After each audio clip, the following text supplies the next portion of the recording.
Om Shanti 17 September 2024 प्रातः मुरली बाबा कहउछंती मिठे बच्चे एही रहस्य समस्तंकु शुणाओ जे आबु सबुठारु बड़ तीर्थ अटे। स्वयं भगवान एठाकु आसी समस्तंकर सद्गति करिछंती। एही रहस्य समस्तंकु शुणाओ जे आबु सबुठारु बड़ तीर्थ अटे। स्वयं भगवान एठाकु आसी समस्तंकर सद्गति करिछंती। प्रश्न केउ गोटिए कथा को लोक माने बुझी गले एठारे भीड़ लागि जीव। केउ गोटिए कथा को लोक माने बुझी गले एठारे भीड़ लागि जीव। उत्तर जदि एही मुख्य कथा को बुझी जिवे जे परमपिता परमात्मा कल्प पूर्वे जो राजयोग शिखाई थिले ताहा एबे पुनर्बार शिखाउछंती। से सर्वव्यापी नुहंती। वर्तमान समय परमात्मा पिता आबुधाम को आसी विश्व शांतिर स्थापना करुछंती। जहार जड़ स्मारकी भावरे दिलवाड़ा मंदिर मध्य आबुरे रहिछि। आदिदेव ब्रह्मा एठारे चैतन्य रूपरे विराजमान करुछंती। तेणु एहा चैतन्य दिलवाड़ा मंदिर अटे। जदि एही कथा को समस्ते बुझी जिवे तेबे आबुर बहुत महिमा होई जिवो एवं एठारे भीड़ लागि जिवो। जदि आबुर नाम विख्यात होई जिवो तेबे एठाकू बहुत लोक आसीबाकू लागिबे। ओम शांति बाबा पिला मानकू योग शिखाइले। अन्य सबु जागारे समस्ते निजे निजे ही शिखी थांती। सेठारे शिखाइबा पई बाबा त नथांती। परस्पर परस्पर को शिखाई थांती। एठारे तो बाबा आसी पिला मानकू शिखाउछंती। तेणु राति दिनर फरक होई गला ना। घरे तो मित्र संबंधी आदि मने पड़ती। तेणु भगवान को एते मने पकाई पारंती नहीं। सेति पई बहुत मुश्किल रे देही अभिमानी होई रही थांती। एठारे तो तुम मानकू बहुत जल्दी देही अभिमानी हेबाकू पड़िबो। किंतु अनेक पिला अछंती जेउ माने किछि भी जानि नाहंती। शिव बाबा आमर सेवा करुछंती। सर्वदा कहउछंती निजको आत्मा निश्चय करी बाबांकू मने पकाओ। जेउ पिता एही ब्रह्मा का शरीर रे विराजमान होइछंती तांको ही मने पकाइबाकू हेबो। बहुत पिला अछंती जेउ मानकू एही निश्चय नाही जे शिव बाबा ब्रह्मा का शरीर द्वारा आमकू शिखाउछंती। जेमिति अन्य लोक माने कहउछंती आमे किपरि मानिबू सेही भली एठारे एही भली कहूतिबा आत्मा मध्य अछंती। जदि पूरा निश्चय था तेबे बहुत स्नेहर सहित बाबा को मने पकाई पकाई निज भितरे शक्ति भरंते। बहुत सेवा करंते। काहेकि ना सारा विश्व को पावन करिबा को हेबो ना। जदि जोगरे दुर्बल थिबे तेबे ज्ञान रे मध्य दुर्बल थिबे। शुणुथिबे किंतु धारणा हेउ नथिबो। जदि निजे धारणा करुछंती तेबे अन्य मानको मध्य धारणा कराइबा दरकार। बाबा बुझाई थिले दुनिया रे मनुष्य माने विश्व रे शांति पाई सभा आदि करि चलिछंती। किंतु विश्व रे केबे शांति थिला केउ प्रकार रो थिला से सबु किछि जानि नाहंती। तेबे जेउ प्रकार शांति थिला सही भली शांति दरकार ना। एक कथा तुमे पिला माने ही जानिछ जे विश्व रे सुख शांतिर स्थापना एबे ही हेउछि। बाबा एबे आसीछंती। एही दिलवाड़ा मंदिर रे देख आदि देव मध्य अछंती एवं ऊपरे विश्व रे शांति थिबा समय रे अर्थात स्वर्गर चित्र रहिछि। जदि केउ सम्मेलनी आदि को तुमको डाकुछंती तेबे तुमे सेमानकु पचार जे विश्व रे केउ प्रकारर शांति दरकार। एही लक्ष्मी नारायण कर राज्य थिला समय रे विश्व रे शांति थिला। जहार स्मारकी दिलवाड़ा मंदिर रे दर्शा जाइछि। कारण विश्व रे किपरि शांति थिला तार उदाहरण रहिबा दरकार ना। मनुष्य लक्ष्मी नारायण के चित्र देखि मध्य बुझंती नाही। कारण समस्ते पत्थर बुद्धि अटंती ना। तेबे सेमानकु तुमे माने कहि परिबो जे आमे तुम मानकु एही लक्ष्मी नारायण के विषय रे कहि परिबो जे कि विश्व रे शांतिर प्रथम उदाहरण अटंती। एवं जदि तांको राजधानी देखिबाकू चाहुछ तेबे दिलवाड़ा मंदिर को जाई देख। जदि मॉडल देखिबाकू चाहुछ तेबे आबू पर्वत चल। ଯେଉଁମାନେ ବସି ଏହି ସ୍ମାରକୀ ତିଆରି କରିଛନ୍ତି, ଯାହାର ନାମ ଦିଲୱାଡ଼ା ମନ୍ଦିର ରଖିଛନ୍ତି, ସେମାନେ ନିଜେ ମଧ୍ୟ ଜାଣିନାହାନ୍ତି। ଏଠାରେ ଆଦି ଦେବଙ୍କୁ ମଧ୍ୟ ରଖିଛନ୍ତି ଏବଂ ଉପରେ ସ୍ୱର୍ଗ ମଧ୍ୟ ଦେଖାଇଛନ୍ତି। ସେମାନେ ଜଡ଼ ମୂର୍ତ୍ତି ଅଟନ୍ତି, ଆଉ ତୁମେମାନେ ଚୈତନ୍ୟ ଅଟ। ମଧୁବନର ନାମ ଚୈତନ୍ୟ ଦିଲୱାଡ଼ା ମଧ୍ୟ ରଖିପାରିବ, କିନ୍ତୁ ସେଭଳି ଲେଖିଲେ ଏଠାରେ ବହୁତ ଭିଡ଼ ଲାଗିଯିବ। ମନୁଷ୍ୟମାନେ ଦ୍ୱନ୍ଦ୍ୱରେ ପଡ଼ିଯିବେ ଯେ ଏହା କ'ଣ? ଏହି କଥାକୁ ବୁଝାଇବାରେ ହିଁ ବହୁତ ମେହନତ ଲାଗୁଛି। କେତେକ ପିଲା ମଧ୍ୟ ଭଲ ଭାବରେ ବୁଝି ନାହାନ୍ତି। ଯଦିଓ ସମ୍ମୁଖରେ ଅତି ନିକଟରେ ବସିଛନ୍ତି, କିନ୍ତୁ କିଛି ବି ବୁଝୁନାହାନ୍ତି। ପ୍ରଦର୍ଶନୀ ଦେଖିବା ପାଇଁ ଅନେକ ପ୍ରକାରର ମନୁଷ୍ୟ ଯାଆନ୍ତି। ଦୁନିଆରେ ଅନେକ ମଠ ପନ୍ଥ ରହିଛି, ବୈଷ୍ଣବ ଧର୍ମ ମଧ୍ୟ ରହିଛି, କିନ୍ତୁ ସେମାନେ ନିଜେ ବୈଷ୍ଣବ ଧର୍ମର ଅର୍ଥକୁ ହିଁ ଜାଣିନାହାନ୍ତି। କୃଷ୍ଣଙ୍କର ରାଜଧାନୀ କେଉଁଠି ଅଛି ତାହା ମଧ୍ୟ ଜାଣିନାହାନ୍ତି। କୃଷ୍ଣଙ୍କ ରାଜଧାନୀକୁ ହିଁ ସ୍ୱର୍ଗ ବୈକୁଣ୍ଠ କୁହାଯାଏ। ବାବା କହିଥିଲେ, ଯେଉଁଠାରୁ ଡାକରା ଆସୁଛି ସେଠାକୁ ଯାଇ ବୁଝାଅ ଯେ ବିଶ୍ୱରେ ଶାନ୍ତି କେବେ ଥିଲା। ଏହି ଆବୁ ସବୁଠାରୁ ଉଚ୍ଚ ତୀର୍ଥସ୍ଥାନ ଅଟେ, କାହିଁକି ନା ଏଠାରେ ବାବା ବିଶ୍ୱର ସଦ୍ଗତି କରୁଛନ୍ତି।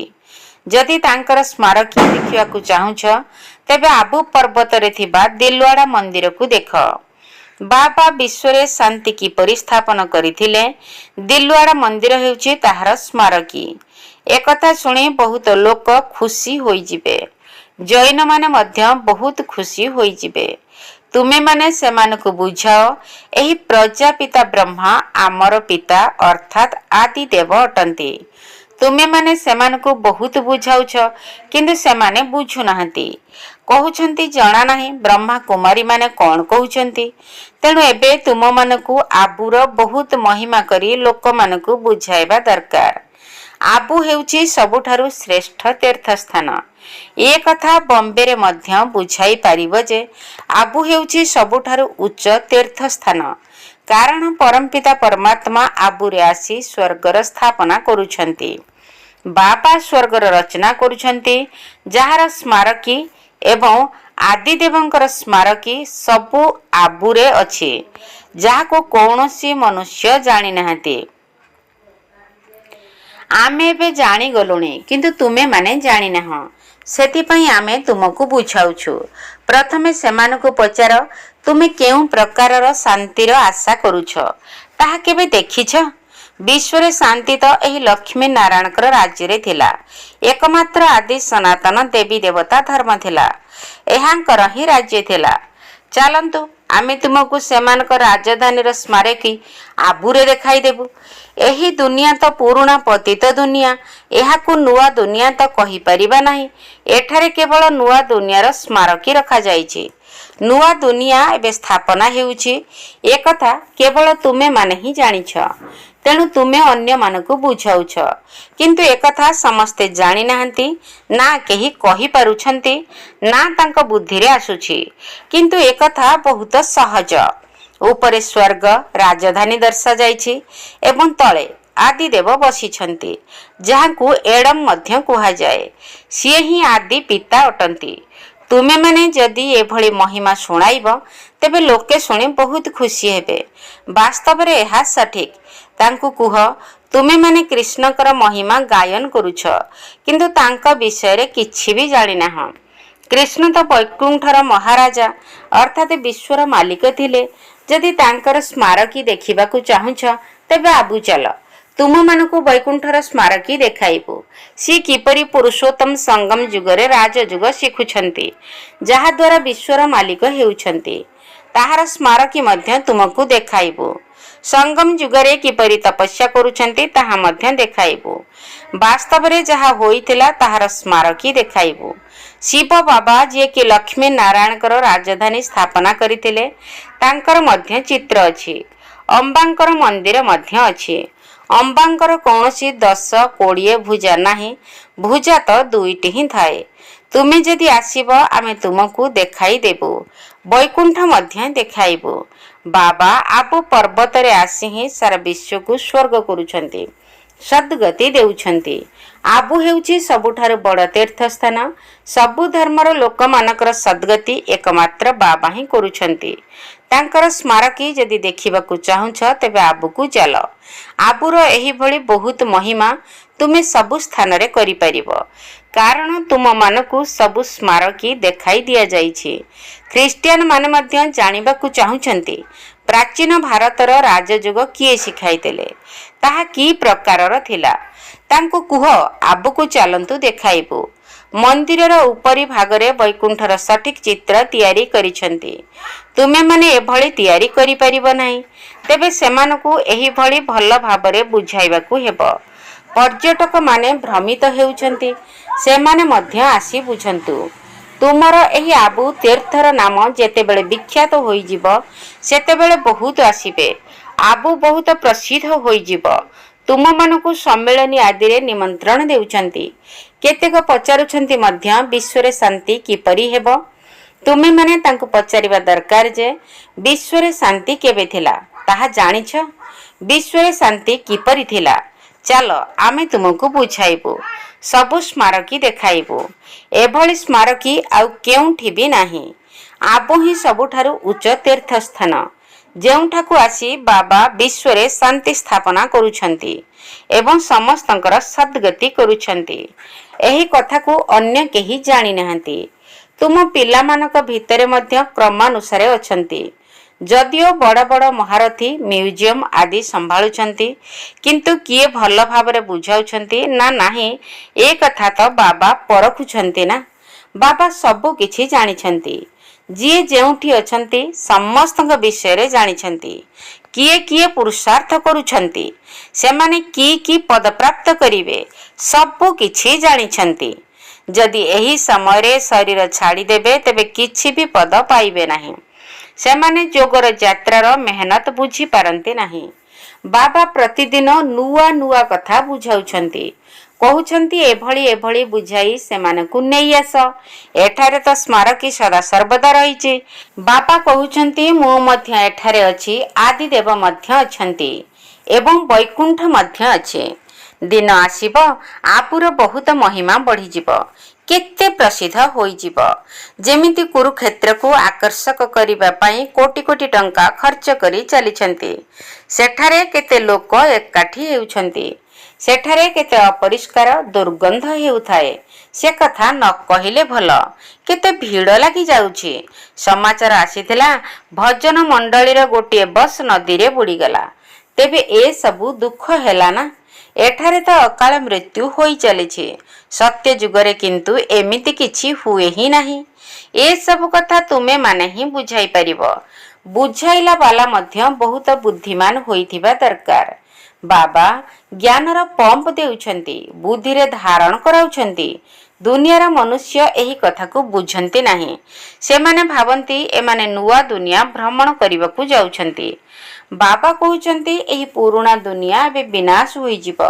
କିନ୍ତୁ ଦୁନିଆର ମନୁଷ୍ୟ କହୁଛନ୍ତି କଳିଯୁଗ ଆହୁରି 40,000 ବର୍ଷ ପଡ଼ିଛି। ତୁମେମାନେ ବୁଝାଉଛ ଯେ ସାରା କଳ୍ପ ହିଁ 5,000 ବର୍ଷର ଅଟେ। ପୁରୁଣା ଦୁନିଆର ବିନାଶ ଏବେ ସମ୍ମୁଖରେ ଉପସ୍ଥିତ। ଏହାକୁ ହିଁ କୁହାଯାଏ ଘୋର ଅନ୍ଧକାର। ସମସ୍ତେ କୁମ୍ଭକର୍ଣ୍ଣର ନିଦ୍ରାରେ ଶୋଇ ରହିଛନ୍ତି। କୁମ୍ଭକର୍ଣ୍ଣ ତ ଅଧା କଳ୍ପ ଶୋଉଥିଲା ଆଉ ଅଧା କଳ୍ପ ଜାଗ୍ରତ ରହୁଥିଲା। ତୁମେ ମଧ୍ୟ କୁମ୍ଭକର୍ଣ୍ଣ ଭଳି ଥିଲ। ଏହି ଖେଳ ବହୁତ ବିଚିତ୍ର ଅଟେ, ଯେଉଁ କଥାକୁ ସମସ୍ତେ ଜାଣିପାରିବେ ନାହିଁ। କେତେକ ତ ଭାବନା ରଖି ଏଠାକୁ ଚାଲି ଆସୁଛନ୍ତି। ଦେଖୁଛନ୍ତି ଅନ୍ୟମାନେ ଯାଉଛନ୍ତି, ତେଣୁ ନିଜେ ବି ଚାଲି ଆସୁଛନ୍ତି। ତୁମେମାନେ କହୁଛ ଆମେ ଶିବ ବାବାଙ୍କ ନିକଟକୁ ଯାଉଛୁ, ସିଏ ଏବେ ସ୍ୱର୍ଗର ସ୍ଥାପନା କରୁଛନ୍ତି। ସେହି ବେହଦ ପିତାଙ୍କୁ ମନେ ପକାଇବା ଦ୍ୱାରା ବେହଦର ସମ୍ପତ୍ତି ମିଳିଯାଉଛି। ବାସ୍ ଏହି କଥାକୁ ଶୁଣି ସେମାନେ ମଧ୍ୟ କହିବେ ଶିବ ବାବା ଆମେ ଆପଣଙ୍କର ସନ୍ତାନ ଅଟୁ, ଆପଣଙ୍କ ଠାରୁ ସମ୍ପତ୍ତି ନିଶ୍ଚିତ ନେବୁ। ବାସ୍ ମୋର ବେଡ଼ା ପାରି ହୋଇଗଲା। ଭାବନାର ଫଳ ଦେଖ କେତେ ମିଳୁଛି। ଭକ୍ତି ମାର୍ଗରେ ତ ଅଳ୍ପ କାଳର ସୁଖ ମିଳୁଛି। ଏବେ ତୁମେମାନେ ଜାଣୁଛ ଯେ ବେହଦର ପିତାଙ୍କ ନିକଟରୁ ଆମକୁ ବେହଦର ସମ୍ପତ୍ତି ମିଳୁଛି। ତାହା ତ ହେଉଛି ଭାବନାର ଅଳ୍ପ କାଳର ସୁଖର ଫଳ। କିନ୍ତୁ ଏଠାରେ ତୁମକୁ ଫଳ ସ୍ୱରୂପ 21 ଜନ୍ମ ସୁଖ ମିଳୁଛି। ବାକି ସାକ୍ଷାତକାର ଆଦିରେ କିଛି ନାହିଁ। କେତେକ କହୁଛନ୍ତି ଆମକୁ ସାକ୍ଷାତକାର ହୋଇଯାଉ। ବାବା ବୁଝିଯାଆନ୍ତି ଇଏ କିଛି ବି ବୁଝି ନାହାନ୍ତି। ଯଦି ସାକ୍ଷାତକାର କରିବାକୁ ଚାହୁଁଛ ତେବେ ନବଧା ଭକ୍ତି କର, କିନ୍ତୁ ସେଥିରୁ ଫାଇଦା କିଛି ନାହିଁ। ଫଳସ୍ୱରୂପ ପରବର୍ତ୍ତୀ ଜନ୍ମରେ ଭଲ ପଦ ମିଳିବ। ଭଲ ଭକ୍ତ ହୋଇଥିଲେ ଭଲ ଜନ୍ମ ମିଳିବ। କିନ୍ତୁ ଏଠିକାର କଥା ତ ନିଆରା। ଏହି ପୁରୁଣା ଦୁନିଆ ଏବେ ପରିବର୍ତ୍ତିତ ହେଉଛି। ବାବା ହିଁ ଦୁନିଆ ପରିବର୍ତ୍ତନ କରୁଛନ୍ତି। ଯାହାର ସ୍ମାରକୀ ଏଠାରେ ଅଛି। ଏହା ବହୁତ ପୁରୁଣା ମନ୍ଦିର। ଏହି ମନ୍ଦିରର କିଛି ଭାଙ୍ଗିଗଲେ ତାକୁ ତୁରନ୍ତ ମରାମତି କରି ଦେଉଛନ୍ତି, କିନ୍ତୁ ଶୋଭା ତ କମି କମି ଯାଉଛି। ଏସବୁ ତ ବିନାଶୀ ଜିନିଷ ଅଟେ। ତେଣୁ ବାବା ବୁଝାଉଛନ୍ତି, ପିଲାମାନେ ପ୍ରଥମେ ନିଜର କଲ୍ୟାଣ ପାଇଁ ନିଜକୁ ଆତ୍ମା ନିଶ୍ଚୟ କରି ବାବାଙ୍କୁ ମନେ ପକାଅ, ତେବେ ତୁମର ବିକର୍ମ ବିନାଶ ହୋଇଯିବ। ଦ୍ୱିତୀୟରେ ହେଉଛି ପାଠପଢ଼ା। ବାକି ମଥୁରାରେ ମଧୁବନ, କୁଞ୍ଜ ଗଳି ଆଦି ତିଆରି କରିଛନ୍ତି। ସେସବୁ କିଛି ବି ନୁହେଁ। ନା ଗୋପ ଗୋପୀମାନଙ୍କର ଖେଳ ହେଉଛି।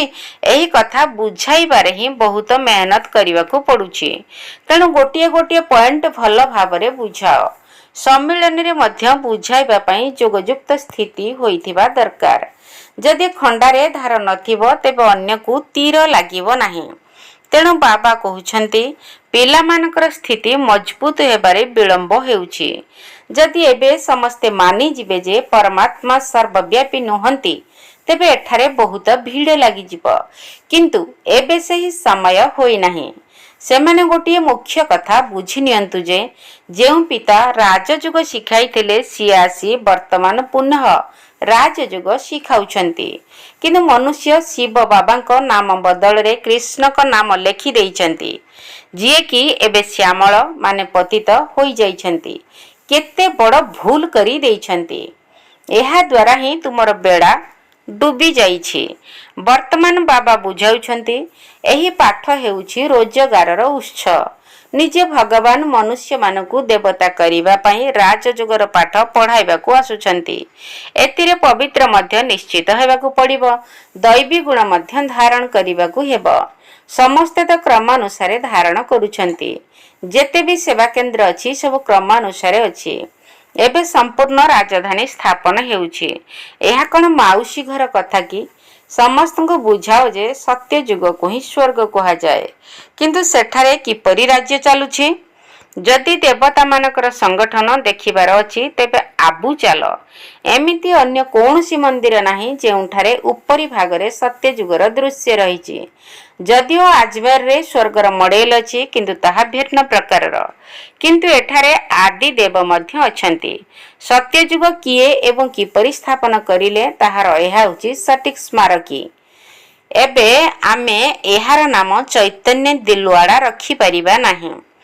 ଯେତେବେଳେ ମନୁଷ୍ୟ ନିଜେ ବୁଝିଯିବେ ସେତେବେଳେ କହିବେ ତୁମେମାନେ ଲେଖ। ଏବେ ତ କହିବେ ନାହିଁ। ଏବେ ଦେଖ ଟିକିଏ କଥାରେ କ'ଣ କ'ଣ ସବୁ କରି ଦେଉଛନ୍ତି। କ୍ରୋଧିତ ହୋଇ ଯାଉଛନ୍ତି କାରଣ ସେମାନେ ଦେହ ଅଭିମାନୀ ଅଟନ୍ତି ନା। ଦେହୀ ଅଭିମାନୀ ତ ତୁମମାନଙ୍କ ବ୍ୟତୀତ ଆଉ କେହି ହୋଇପାରିବେ ନାହିଁ। ସେଥିପାଇଁ ପୁରୁଷାର୍ଥ କରିବାକୁ ହେବ। ଏମିତି ନୁହେଁ ଯେ ଯାହା ଭାଗ୍ୟରେ ଥିବ ଏହାକୁ ପୁରୁଷାର୍ଥ କୁହାଯିବ ନାହିଁ। ସେମାନେ ତ ପୁରୁଷାର୍ଥ କରି ଚାଲିବେ, ପୁଣି ଯଦି ଫେଲ ହୋଇଯିବେ କହିବେ ଭାଗ୍ୟରେ ଯାହା ଥିଲା ତାହା ହେଲା। ଆଚ୍ଛା, ମିଠା ମିଠା ଶିକିଲ ଦେ ସନ୍ତାନମାନଙ୍କ ପ୍ରତି ମାତା ପିତା ବାପ ଦାଦାଙ୍କର ମଧୁର ସ୍ନେହ ସମ୍ପନ୍ନ ଶୁଭେଚ୍ଛା ଏବଂ ସୁପ୍ରଭାତ। ଆତ୍ମିକ ପିତାଙ୍କର ଆତ୍ମିକ ସନ୍ତାନମାନଙ୍କୁ ନମସ୍ତେ। ଆମ ଆତ୍ମିକ ସନ୍ତାନମାନଙ୍କର ଆତ୍ମିକ ବାପ ଦାଦାଙ୍କୁ ନମସ୍ତେ ନମସ୍ତେ ନମସ୍ତେ, ସୁପ୍ରଭାତ। ଧାରଣା ପାଇଁ ମୁଖ୍ୟ ସାର। ପ୍ରଥମ ପଏଣ୍ଟ, ଆତ୍ମ ଅଭିମାନୀ ହେବାର ପୁରା ପୁରୁଷାର୍ଥ କରିବାକୁ ହେବ। ଏଭଳି କେବେ ବି ଭାବିବାର ନାହିଁ ଯେ ମୋ ଭାଗ୍ୟରେ ଯାହା ଥିବ ତାହା ହେବ। ଜ୍ଞାନବାନ ହେବାକୁ ପଡ଼ିବ। ଆତ୍ମ ଅଭିମାନୀ ହେବାର ପୁରା ପୁରୁଷାର୍ଥ କରିବାକୁ ହେବ। ଏଭଳି କେବେ ବି ଭାବିବାର ନାହିଁ ଯେ ମୋ ଭାଗ୍ୟରେ ଯାହା ଥିବ ତାହା ହେବ। ଜ୍ଞାନବାନ ହେବାକୁ ପଡ଼ିବ। ଦ୍ୱିତୀୟ ପଏଣ୍ଟ, ଜ୍ଞାନକୁ ଶୁଣିବା ସହିତ ତାହାକୁ ଧାରଣ କରି ସ୍ୱରୂପରେ ଆଣିବାକୁ ହେବ। ଯୋଗର ଶକ୍ତିକୁ ଧାରଣ କରି ସେବା କରିବାକୁ ହେବ। ସମସ୍ତଙ୍କୁ ମହାନ ତୀର୍ଥ ଆବୁଧାମର ମହିମା ଶୁଣାଇବାକୁ ହେବ। ଜ୍ଞାନକୁ ଶୁଣିବା ସହିତ ତାହାକୁ ଧାରଣ କରି ସ୍ୱରୂପରେ ଆଣିବାକୁ ହେବ। ଯୋଗର ଶକ୍ତିକୁ ଧାରଣ କରି ସେବା କରିବାକୁ ହେବ। ସମସ୍ତଙ୍କୁ ମହାନ ତୀର୍ଥ ଆବୁଧାମର ମହିମା ଶୁଣାଇବାକୁ ହେବ। ବରଦାନ। ଏକମାତ୍ର ବାବା ଶବ୍ଦର ସ୍ମୃତି ଦ୍ୱାରା ଯୋଗରେ ରହିବା ସହିତ ସେବା କରୁଥିବା ସଚ୍ଚା ଯୋଗୀ ସଚ୍ଚା ସେବାଧାରୀ ହୁଅ। ଏକମାତ୍ର ବାବା ଶବ୍ଦର ସ୍ମୃତି ଦ୍ୱାରା ଯୋଗରେ ରହିବା ସହିତ ସେବା କରୁଥିବା ସଚ୍ଚା ଯୋଗୀ ସଚ୍ଚା ସେବାଧାରୀ ହୁଅ। ତୁମେମାନେ ମୁଖରେ ବା ମନ ଭିତରେ ବାରମ୍ବାର ବାବା ଶବ୍ଦ ଉଚ୍ଚାରଣ କରୁଛ। ଯେହେତୁ ସନ୍ତାନ ଅଟ, ତେଣୁ ବାବା ଶବ୍ଦର ସ୍ମୃତି ଆସିବା ବା ଭାବିବା ହିଁ ଯୋଗ ଅଟେ। ଏବଂ ମୁଖ ଦ୍ୱାରା ବାରମ୍ବାର କହିବା ଯେ ବାବା ଏହିଭଳି କହୁଛନ୍ତି, ବାବା ଏହି କଥା କହିଲେ, ଏହା ହିଁ ସେବା ଅଟେ। କିନ୍ତୁ ଏହି ବାବା ଶବ୍ଦକୁ କେହି କେହି ଦିଲର ସହିତ କହିଥାନ୍ତି, ଆଉ କେହି ଜ୍ଞାନଯୁକ୍ତ ବୁଦ୍ଧି ଦ୍ୱାରା କହିଥାନ୍ତି। ତେବେ ଯେଉଁମାନେ ଦିଲରେ ରହିଥାନ୍ତି ସେମାନଙ୍କୁ ଦିଲରେ ସର୍ବଦା ଖୁସି ଏବଂ ଶକ୍ତି ପ୍ରାପ୍ତ ହୋଇଥାଏ। କିନ୍ତୁ ବୁଦ୍ଧିରେ କହିବା ବାଲାଙ୍କୁ କେବଳ କହିବା ସମୟରେ ଖୁସି ମିଳିଥାଏ, ସବୁ ସମୟରେ ନୁହେଁ। ସ୍ଲୋଗାନ। ପରମାତ୍ମା ରୂପୀ ଜ୍ୟୋତି ଉପରେ ସ୍ୱାହା ହେଉଥିବା ଆତ୍ମା ମାନେ ହିଁ ସଚ୍ଚା ପତଙ୍ଗ ଅଟନ୍ତି। ପରମାତ୍ମା ରୂପୀ ଜ୍ୟୋତି ଉପରେ ସ୍ୱାହା ହେଉଥିବା ଆତ୍ମା ମାନେ ହିଁ ସଚ୍ଚା ପତଙ୍ଗ ଅଟନ୍ତି। ଓମ୍ ଶାନ୍ତି।